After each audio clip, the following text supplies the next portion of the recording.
Magandang araw mga kabubbles! Narito ang aming game prediction para sa first round matchup ng Barangay Ginebra at Northport Batangpier this Commissioner's Cup Playoffs. Ang Barangay Ginebra nga ang may twice to beat advantage sa laban nila ng Northport. Kaya't dihado nga sa laban na to ang Northport. Lalo na't wala pa din ang rising star nilang si William Navarro dahil sa kanyang injury at na-trade pa nila ang star player nilang si Robert Bolick this Commissioner's Cup.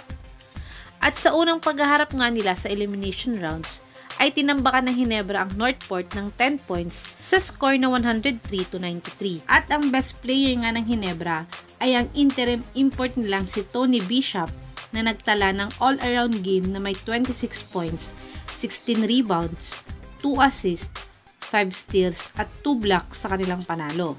At si Venky Joyce naman ang best player ng Northport na may 21 points, 17 rebounds at 4 assists sa kanilang talo. Lamang talaga ang Ginebra sa matchup nito. At para nga itong labanan na to ang pinakamadaling i-predict sa lahat ng matchup sa first round ng playoffs ngayong Commissioner's Cup. Kaya't para sa amin nga mga kababos ay ang Ginebra ang a-advance sa second round ng playoffs. Pero kung magkaroon nga ng magandang laro itong former 6-man player ng Ginebra at ngayon star player ng Northport na si Arvin Tolentino, ay baka makaisa naman itong Northport sa labanan nilang ito. Sa tingin nyo mga kabubbles, sino sa dalawang team na to ang a-advance sa second round ng playoffs? Ilagay nyo na po yan sa baba.